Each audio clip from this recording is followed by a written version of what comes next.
কিছু কথা আল্লাহ রাব্বুল আলামিনের কাছে এত পছন্দ হয়ে গেছেন যে আল্লাহ রাব্বুল আলামিন লোকমান হাকিমের এই কথাগুলা কোট করে আল্লাহ রাব্বুল আলামিন কুরআনুল কারীমের মধ্যে ঢুকিয়ে দিয়েছে। লোকমান হাকিম তার ছেলেকে বলতেছে, ছেলে শোনো, ইয়া বুনাইয়া লা তুশরিক বিল্লাহ, শিরিক করা যাবে না। লা তুশরিক বিল্লাহ ইন্না শিরকা লাযুলমুন আযীম, শিরিক করা যাবে না। শিরিক হলো সবচেয়ে মারাত্মক গুনাহ, সবচেয়ে জুলুম হলো শিরিক। ছেলে, শিরিক করো না, শিরিক থেকে দূরে থাকো। ও ছেলে, তারপর আরেকটি কাজ করো।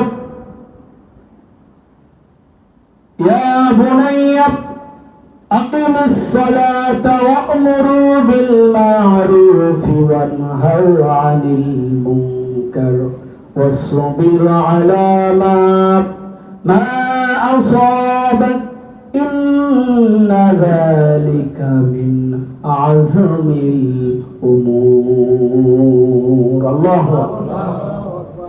ও আমার ছেলে, ইয়া বুনাইয়া, আমার ছেলে শুনো, আকিমিস সালাহ, নামাজ কায়েম করো। কি করো? আমার ছেলে, নামাজ কায়েম করো।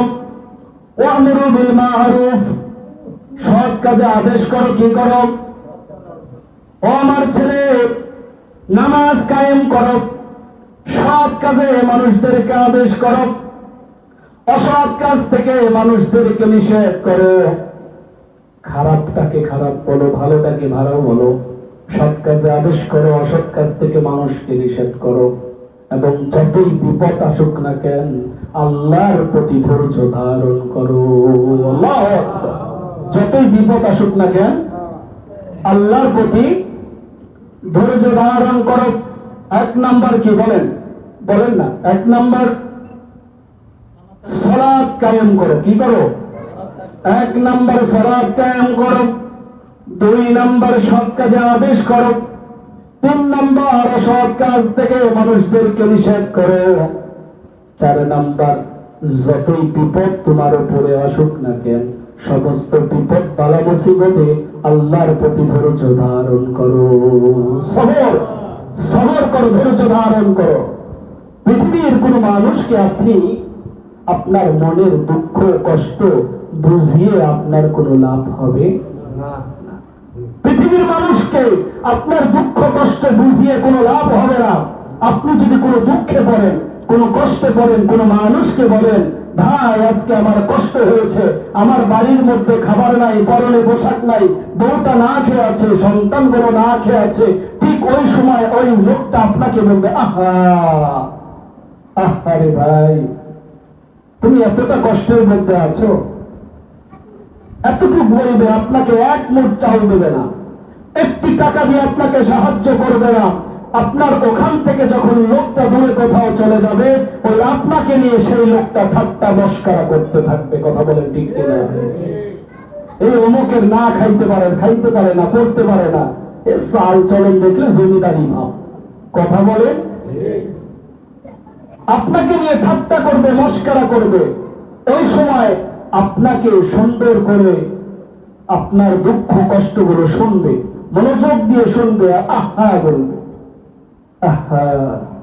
কিন্তু একটু পরে আপনাকে নিয়ে ঠাট্টা করবে। এই জন্য জ্ঞানীরা বলে যে মনের দুঃখ মনে রাখো, বাইরে প্রকাশ করা যাবে না। মনের দুঃখ মনে রাখেন, বাইরে প্রকাশ করা যাবে। বাইরে প্রকাশ করতে যাবেন, আপনাকে নিয়ে ঠাট্টা করবে, মস্করা করবে, ক্রিটিসাইজ করবে আপনাকে। এই জন্য জ্ঞানীরা বলেন পোশাক, ভালো পোশাক করো, ভালো পোশাক পরিধান করো। তোমার বাড়িতে খাবার নাই, কিন্তু তোমার পোশাক আশাকে, তোমার চালচলনে সবাই যেন বলছে তুমি অনেক কিছু মালিক, তুমি বড় লোক, তুমি অনেক ভালোভাবে চলো। তোমার চালচলনে যেন মানুষ এটাই বোঝে। এটা যদি না বোঝে, আপনার চালচলনে মানুষ যদি আপনাকে বোঝে যে আপনি অসহায়, আপনি গরিব, আপনি মিসকিন, বিশ্বাস করেন আর না করেন, মানুষের কাছেও আপনি সাহায্য পাবেন না। মানুষরা আপনাকে আরো পাড়ায় ধরবে, মেরে ফেলার চেষ্টা করবে। কথা বলেন ঠিক কিনা? ওই যে গ্রামের ভাষায় একটা কথা আছে, নরম কাঠে নাকি বাতাল শক্ত। আছে না এরকম একটা কথা? নরম কাঠে কি বাতাল শক্ত। আপনি যত নিচু হবেন ততই মানুষ আপনাকে চেপে বসবে, আপনার গলা চিপিয়ে ধরবে, আপনাকে শেষ করে দেওয়ার জন্য।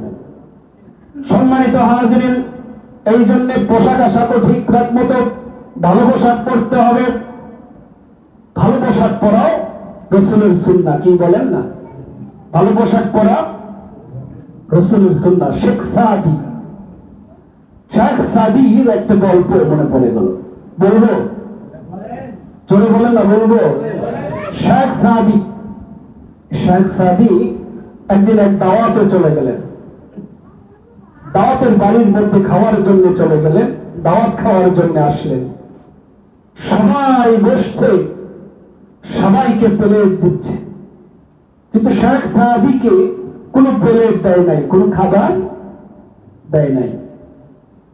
শেখ সাদির মনটা খারাপ হয়ে গেল, হায় রে, সবাই প্লেট পেল, খাবার সবাই পেল, কিন্তু আমি কোনো খাবার পেলাম না। মনটা খারাপ করে বাড়ির মধ্যে চলে গেলেন। আবার আরেকটি দাওয়াত আসছে। সেই দাওয়াতে সবচেয়ে ভালো পোশাক, এই ভালো পোশাকটা পরে দাওয়াতের বাড়ির মধ্যে চলে গেলেন। ভালো পোশাক পরে যখন দাওয়াতের বাড়ির মধ্যে চলে আসছে, সব আগে শেখ সাদিকে প্লেট দেওয়া হলো এবং ভালো খাবার দেওয়া হলো। তখন শেখ সাদি খাবারের প্লেট থেকে খাবারগুলো নেয় আর পকেটে রাখে। লোকজন জিজ্ঞাসা করতেছে, ভাই কি হয়েছে আপনার? সবাই খাবার খাচ্ছে কিন্তু আপনি খাবারগুলো নিয়ে পকেটে রাখতেছেন। শেখ সাদি বলল, ভাই এই খাবার এই লোকেরা আমাকে দেয় নাই, এই খাবার দিয়েছে আমার